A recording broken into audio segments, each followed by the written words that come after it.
What's going on? It's your man Terrence J, host of Radio Therapy with Terrence J, with my wife Tamara. and this is another edition of Marriage Therapy. So we come to you each and every Saturday, and we give you just our take on kind of what works for us in our marriage. Not experts. We are not experts. Not telling you what to do. We are not telling you what to do. We just tell you what works for us. We're sharing what works for us. There like you a go. Vanna Black. Vanna Black? Yeah, I'm finna say not Vanna White, Vanna Black. Vanna Black. All right, that's what's up. So, how you guys doing today? Thank you guys for tuning in to another Good edition of Marriage morning. Therapy. I know you see the title in the description, and it was how can you affair-proof your marriage? What's up, Shayna? What's up, CC? Hi, I missed the guys. name. Tamika Lily. Hey, family. What's up, Latori Dunn? How you doing? What's up? If I said that right, Latori. That was pretty cool, huh? That wasn't pretty cool. My wife is not cool. What's that? No, she's not. Don't do that. Oh my God. Okay. I keep telling people you cool, but you keep getting on I these am videos. totally cool. You keep getting on these videos and showing people you're I am not. totally cool. I don't care what anybody What you say? says. What's that? Yeah. Who does that? That was cool, wasn't it? No, it wasn't. So, was cool. anyway, this topic was asked to my wife, and they were asking a question. Can you affair-proof your marriage? Yeah. And my wife thought it was an interesting question and asked me, and I said, well, I guess we'll make a video about it. Affair-proofing your marriage. Basically, I feel that it cannot be done. I don't know how you can affair-proof, because that means that you would have to lock somebody up in a dungeon and make sure they have no human contact. Yeah. Yeah, because I don't think anybody is immune to it. And if you think that you're immune to it, then you are sadly mistaken. Absolutely. And here's the funny thing, and I told my wife this. One of the fears of doing like a video series like this is that, like, what if you fall? What if something happens? Right. What if and everybody looks back at the video saying, "Oh my God, look at they were on there trying to tell people to do." And that's why we tell look you. Look at them. Yeah. Now they all jacked up, and That's why we tell you. I saw him at the club, and she was with you. We are not trying to tell you what to do. We're just saying what works for us. Yeah. So this is not a series where we are saying, listen, you're wrong if you don't do this, you're wrong. No, we're saying, hey, these are some of the things that we have done. We are almost 10 years in. And so, I mean, for almost a decade, we've had a certain procedure that we've tried to implement that has been fairly successful, wouldn't you say? Right. All right. Absolutely. So to go through and say that we're going to affair-proof our marriage, it is, like I said, impossible, because human to human contact, there are emotions that could happen, there are feelings that can happen, there's lust that can happen, there's intrigue that can happen. Right. It's a journey. I mean, just like anything else, relationships are a journey. And so in that journey, you are going to experience so many different things. There is no such thing as, it's kind of saying that everything is perfect. Well, there's no such thing as perfection. And even in a relationship, you are going to experience some complex things in your journey in the relationship that you're in. So, yeah, it was something that I always tell people like this. Listen, there is one person that I know where they are all day long, and that's me. I have no idea where my wife is. She says she's at work. I don't know. Sometimes she calls me and she's in the car, and I'm like, where are you going? You're supposed to be at work. All in my business. All in my business. Listen, I'm hitting the streets, baby. That's what I'm doing. See what I'm saying? So I don't know. And a coach of mine, Coach Fly, back at the great Kimball High School. Oh God. Gotta bring up Kimball. He asked us one day, we were all together as a football team, and he said, where's your girlfriends? And we started naming, they're here, they're there, they're in class, coach. He said, how do you know? You're here with me. Absolutely. And so we were like, but that's what she said she was, coach. He said, yeah, that's what she said she was. But have you ever been somewhere that you said somewhere else besides where you said you were going? And it made us all sit around and think. And he said, listen, you're the only person that you know where you are all day long. You can't track somebody all day long.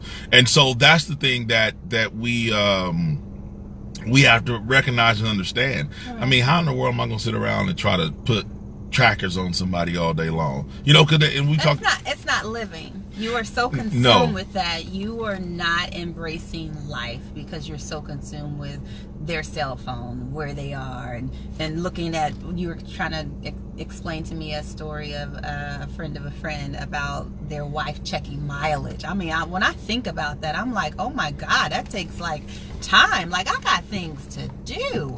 But if in the relationship there was an affair or whatever is going on, and they're working through a difficult situation, I can understand it. You know, like, okay, because now you do become consumed with it, and I get the fact of why you're consumed with it.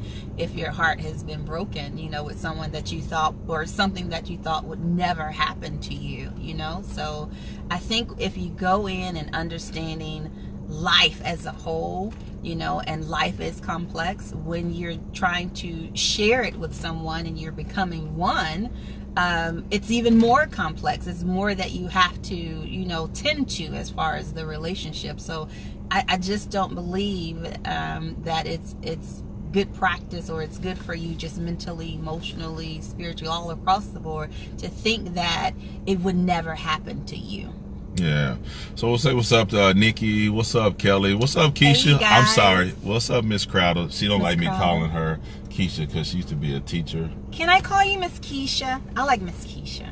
I just call her Keisha because I'm grown, Keisha. Yeah. Oh, whatever. So, but the thing is that to your point, to be running around tracking somebody, you know, even with, you know, like cell phones. I mean, I don't worry about my wife's cell phone. I say this all the time. If she has something going on, she's doing a damn good job of hiding it from me, and I'm cool with that. Hey, keep up the facade. I'm not going around trying to look for something. Most of the time, you look for something, you find something, and when you say you find something, you say, well, isn't that why you would look? Yeah. No, here's the thing. You believe none of what you hear and half of what you see. Right. And sometimes you can see something that is not what it is, but guess what? Now you have started to jump to conclusions. Right. And we've seen that in relationships of people we know, that it ended up not being anything, but that seed was planted because they took something that was... And every seed that you plant, it must grow. It will. Yes. Yeah. It must grow. Yeah. Exactly. So I'm just not that person that's going to go around and do the whole tracking thing. Like I said, I got too much to do myself. Yeah. And I can't go around and worry about what you're doing at all times of the day. Right. Believe me, if I'm supposed to know about something, if I'm supposed to find out about something, it's gonna come out. Yeah. What's in the dark will always come to light, and it's majority of times is when you're not looking for it. A lot of times that is the case. When you're not looking for it. But like I said, man, listen, you know, we talk about, somebody mentioned one time about curfews. They was like, do you have a curfew? And I was like, no, I don't have a curfew. No. I was like, here's the thing. If my wife says she's going out with friends and they end up going back to, one time you went back to your friend's apartment, y'all was having high school or college friends or something like that you hadn't seen, whatever. He was like, oh, we went out and then we're going back. So she said, hey, I'm going back over here. And I'm like, okay, cool. Call me when you're on your way home so I can get an estimate, just in case something between that time and here, you're not, you know, something happened. I know how to backtrack. All I care about is the safety. Right. Okay. And so here's the thing. You know, we talk about a lot of times being out late. Let me tell you guys something. More affairs happen between 9 to 5. In daytime, during work hours. Monday through Friday. Yeah. 9 to 5, Monday to Friday is when you need to worry about most things. Most of the time, it's not late at night. Why? Because 9 times out of 10, everybody has a quote-unquote significant other. Right. It's hard to be at somebody's crib when their significant other is at home chilling. Yeah. 9 to 5, everybody has a place they're supposed to be. And most of the time, the other person is technically locked in the place that they're supposed to be. And if you have a little freedom in your place, you can move around knowing that that person is maybe across town at their job or something like that. You know, all these meet up for lunches, all these, you know, my wife laughs at me because a lot of times we'll be somewhere sitting in the parking lot and I'll see a car pull up and somebody gets out and they start hugging. I said, yep, that's it. They got an affair going on. And she's like, well, how do you know? I'm like, first of all, they hugged each other like they ain't seen each other in a long time. Or they hugged each other like it's new love. That's not a relationship hug. I'm sorry. And then you sit outside the car at the gas station. Yeah, you sitting outside. One dude, we was sitting out, it was a payphone. Dude put up in a BMW 745. Started using the payphone. I said, oh yeah. I said, he's cheating. She said, how do you know? I said, come on. You mean tell me this Negro gonna have a 745 and he ain't got a cell phone? He's trying to make sure that phone call ain't traceable. First of all, don't nobody even know where a payphone is. Nowadays. So for that Negro to know where a working payphone was, he was taking the number out the phone, calling it on there so it won't be traced. So, I mean, you know, and she was like, how you notice all this? I was like, I just look around and see stuff. But the thing is that 9 to 5, Monday through Friday is where most of the stuff is going to happen anyway. You know, workplace relationships, we see those happen all the time. Because why? There's usually a familiarity with the two people or the two parties involved to say, okay, well, we're comfortable enough with each other. And Jamie Foxx used to have a thing where he says, you just make me feel so comfortable. And the thing is that you get a comfort level with people you work with, you see every day. So it's like, oh, well, you know, we're out for drinks or we're out for this. Oh, well, hey, we both got the same lunchtime. Let's hook it up. So what do you think, babe? Like, as we were talking about, no one's immune to it, but what are some things that you think we can do to but that we can do to help prevent it? Things that you can do to help prevent people having an affair. What do you think? One is, I'm gonna tell you from a man's perspective, we all know that sex is a major thing, okay? But I'm gonna tell you something else. It's a lot of our stuff is ego driven, right? What you want to do is, as much as you want to protect his male organ, you have to protect his ego too. Because how many times addressing each other needs. But how many times have we heard a good-looking woman figure out who the guy who the guy is sleeping with, and she says she's ugly, she's not as pretty as me, or we see it, other people see it and say, how did you leave that for this? Listen, sometimes the little stuff you do as a man, and this woman's just like, oh my God, you just, you know, oh, I just needed a man to be able to do this, this, and that. And you're not getting that at home. All of a sudden, my ego is stroked. And I'm going to tell you what. See, our ego is the equivalent to a woman's self-esteem. And so the thing is that with our ego is so fragile. Yes, it is. Tender. It is fragile. It is. That's why the women that's closer to us can really hurt us, because they know how to hit that ego blow real quick.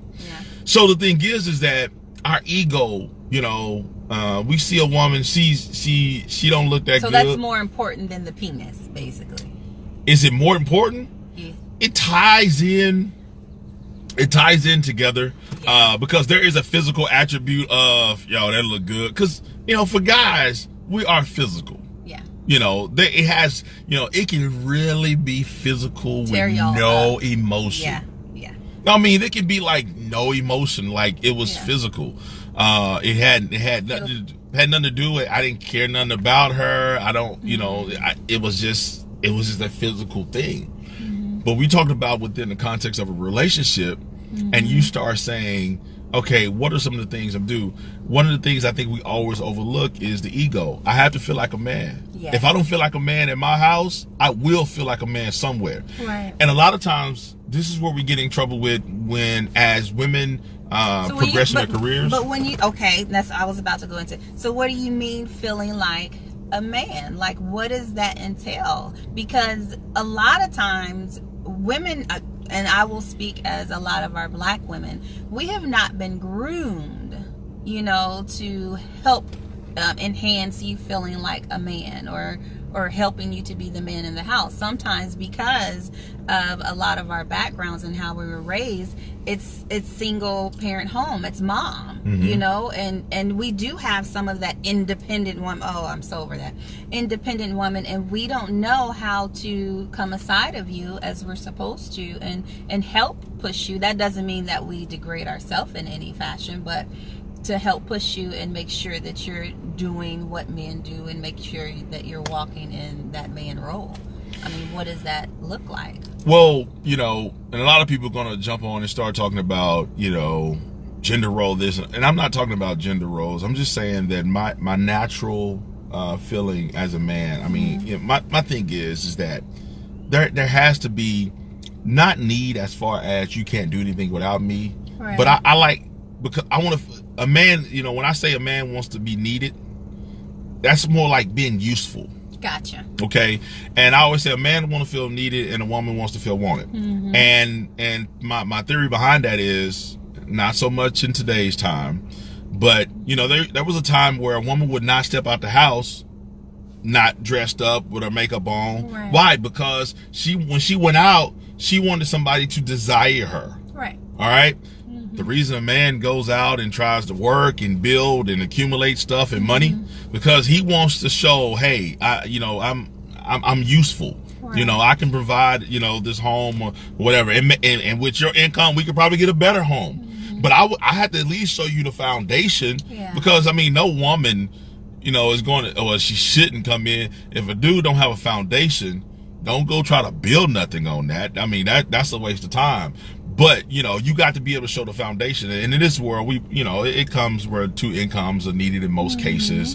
And so there's nothing wrong with that, with, you know, as women working, being successful in their careers, things like that.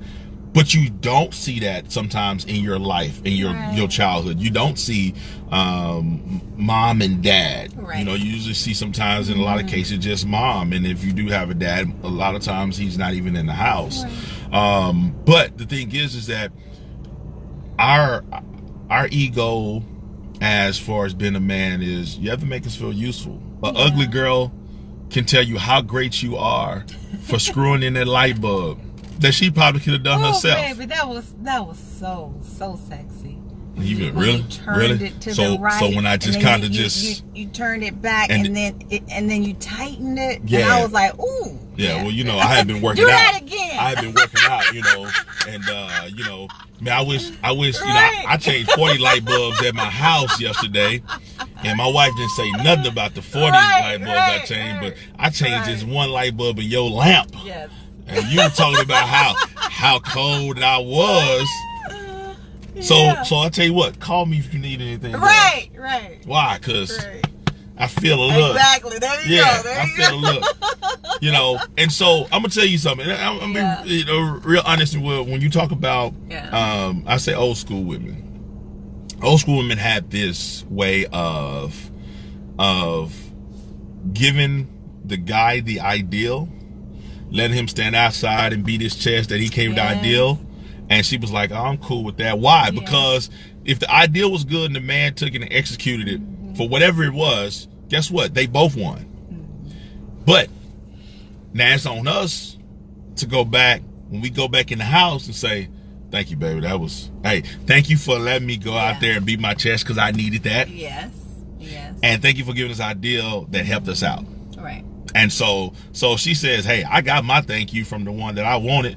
He got his from being able to go out there and beat his chest like the lion. And guess what? We both win. And it goes back to addressing each other's needs. Exactly. You got to be able to do that. But you know, if you don't have that example, I think sometimes you have to go out and seek it. You have to go out and find people that are in that role that you want to be in. And you have to be careful with connecting with those people that are not. Connecting with the people that are kind of where you are. It can be a very, it can create a mess That's what it can, because you can continue with that perspective and not the perspective of growth, and maybe we can make this work, we can prevent things. But I think you just have to be very careful who you're connecting with when you're going through a vulnerable moment, as far as was there affair, or if you're trying to recover from an affair. You have to be careful with who you're connecting to and who you're talking to, who's counseling you, because it can be difficult. It could be difficult. You can really get caught up. I want to read what Eve Knox said. Okay. I don't worry about another person's love life, mainly because I can't and don't want to do everything that another person needs all the time. So a person has to have their needs met. No one can fulfill everything.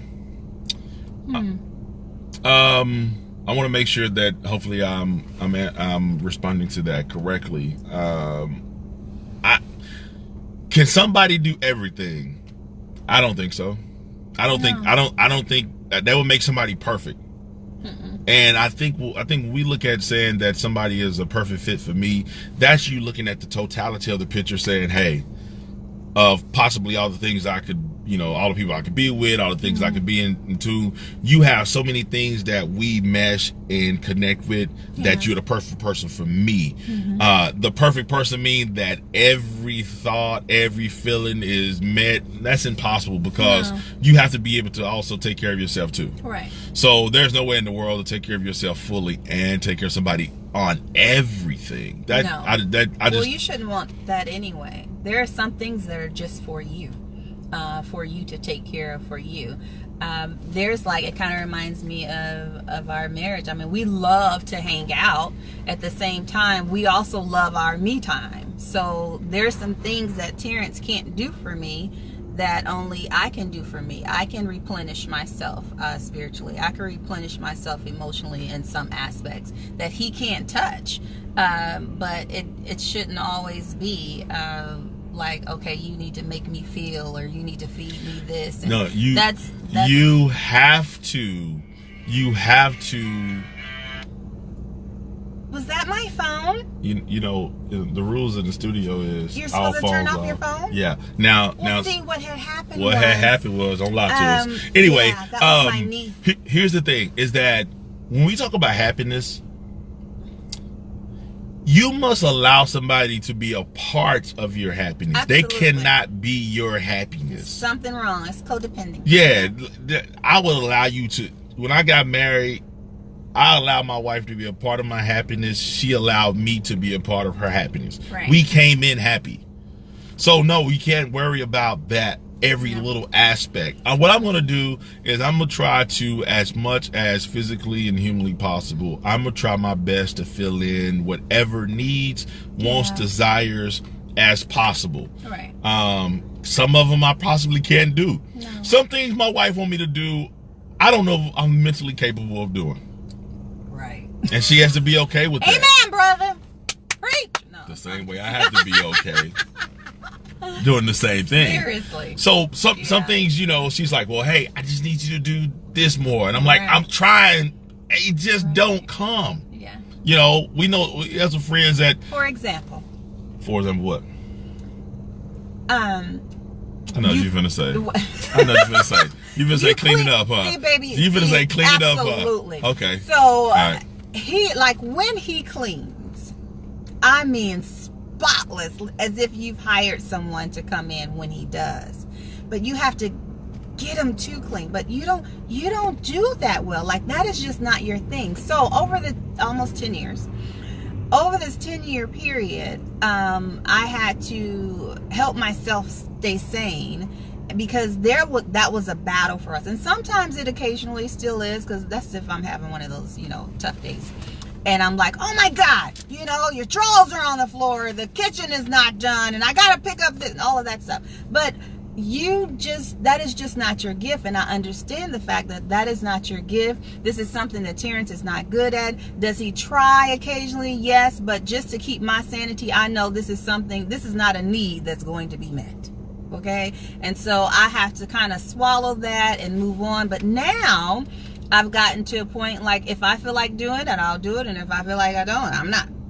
But we also have the option of hiring someone to come in to assist us. Well, I know my husband doesn't like to always spend money, so that's kind of an encouraging it's kind of encouraging for him to do that, or to become more motivated to help around the house a little bit more. But you know, if not, then of course I have that option to hire someone else. But I know that is a need that is not going to be met on a consistent basis, not how I need it to be met. So that's something that I have to just, you know, deal with. But here's the thing, though. Oh gosh, here we go. And we'll be honest in this situation. So, in that, we're talking about both me and my wife both have full-time jobs. Yeah. Okay.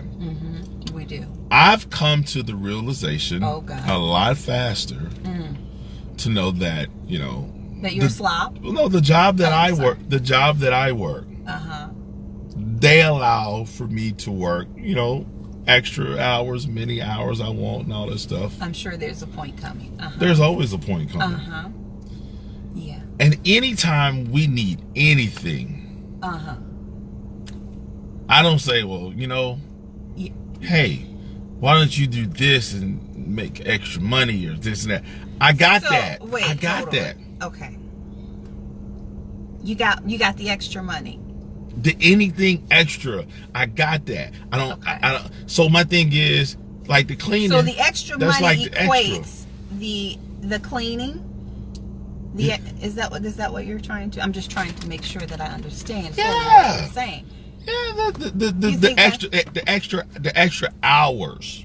All the hours over my standard time. All the hours. I mean, I work shifts of sometimes 16, 24 hours, anytime we need something. So that equates all the hours that I've cleaned for the last 10 years? What are you saying? Yeah, for the last 10 years, I've been working all the hours. Oh, okay. So what about, you know, making sure that our daughter's homework is done and activities? Well, I can't do that while I'm at work, you know? Oh, okay. Okay. That'll be another discussion. Yeah. See? Again. She can't meet my needs like I want them met. I want her to be out here and be hustling, making all the money. I am hustling. I hustle every day. Yeah, but you just do your base time. I'm talking about extra. Well, I have base time, but I do have extra in the home. And I got extra outside the home. And on top of making sure that you have extra outside the home. Yeah. But that doesn't equate what I do in the home. You think that equates what I do in the home? What we got to equate? Well, because you justified at the beginning. Yeah.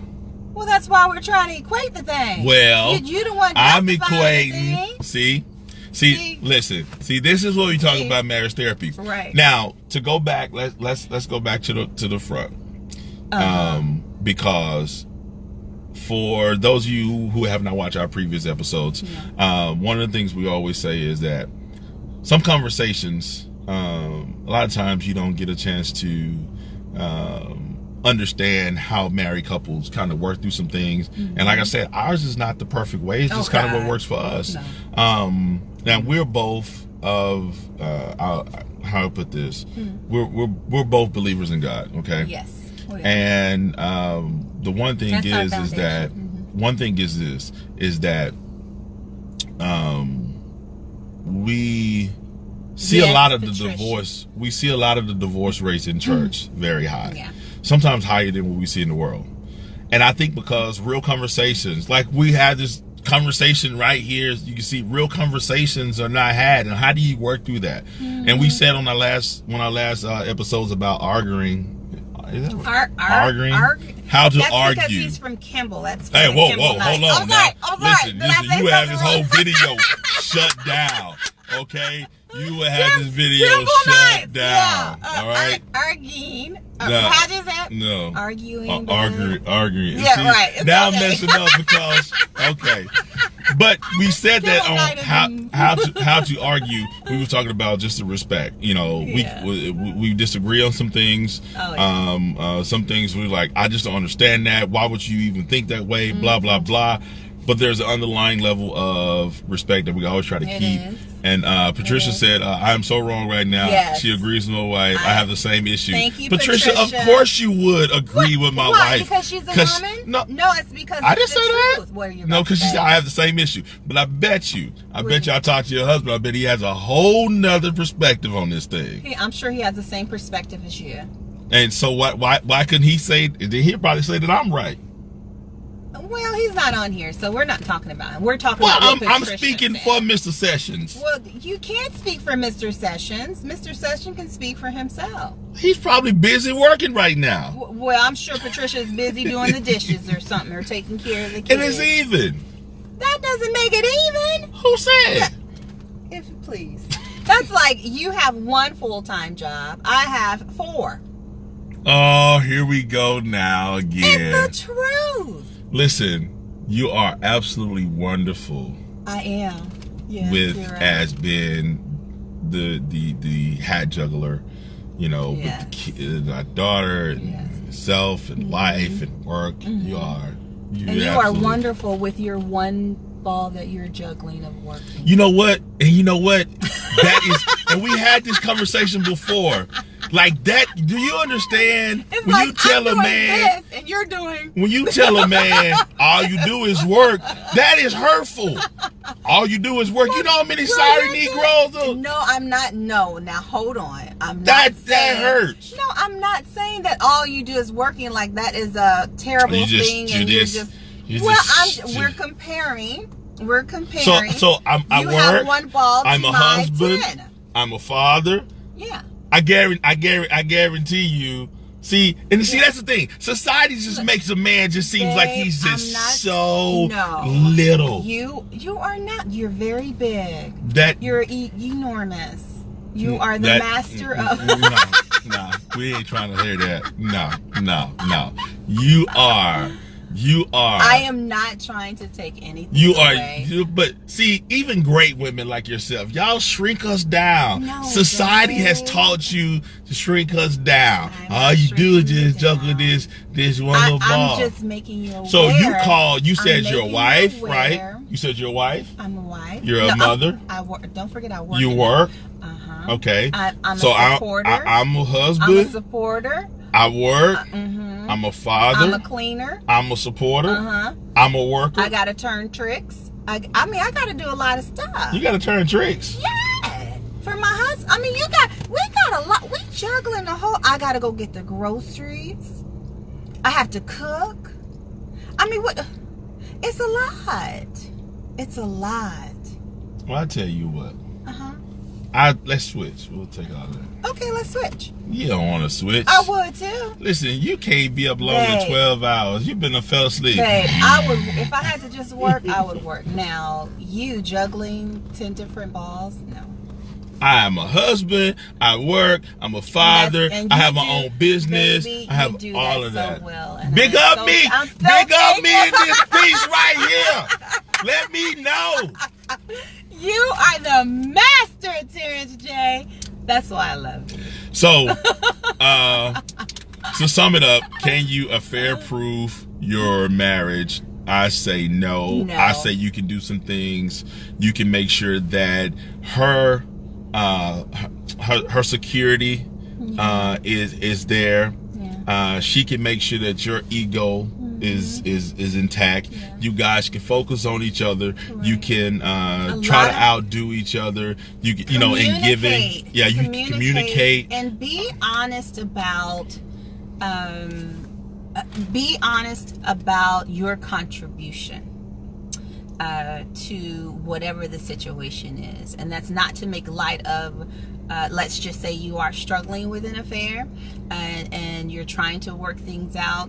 Be honest about the contribution that you have made in that. Not to say that it's right that person had the affair, but you do have to really do some inventory about, have I addressed certain needs? Have I taken care of? But sometimes you have, and that person just saw something they couldn't resist. And that's true. That's very true. But you still need to have that moment to take inventory. So then, if you have peace about that, and you decide whatever decision, whether you're going to stay in the marriage, whether you're not, then let's say you don't, you can move on to the next thing and you're whole. You know, you're whole for that next relationship. But if you don't do that self-inventory, then it's like you're going to have to repeat that same cycle or repeat that same test over again. Absolutely. So, as always, I will let her finish on that word. Yes. All right. So, make sure you follow me on social media platform, The Radiotherapy. Make sure you subscribe to Radiotherapy Network YouTube. Yeah, go to our YouTube, subscribe to Radiotherapy Network. We'll be posting all these videos on there, and we'll be sharing them back through Facebook. So we do appreciate each and every one of you guys who are watching this, everybody who is letting us know that they like the show. People are giving us topics. Somebody wants us to talk about the 5 love languages and how we do that. Cool. And I don't know if you guys are familiar with the 5 love languages. I know probably most women probably know. Most guys probably have no idea. Because they're working. Yes, we are. Overtime and stuff, you know. Women work. Listen. Get out of here. I'm not stuck, guys. Hey, we'll see you guys next time right here on Marriage Therapy. Make sure you catch myself, my co-host Lady Z on my radio show, Radiotherapy with Terrence J, each and every Friday night, 7 to 9 p.m. Central Standard Time, radiotherapyshow.com. And we'll be off this week, but I think what we're gonna do, a special. We are next week. Next week we're gonna do a special marriage therapy / radiotherapy. How we're gonna do it. Have an amazing weekend. Spend some time with your family, rest up, and do some self-inventory. How about that? Hey, see you guys next time. Peace.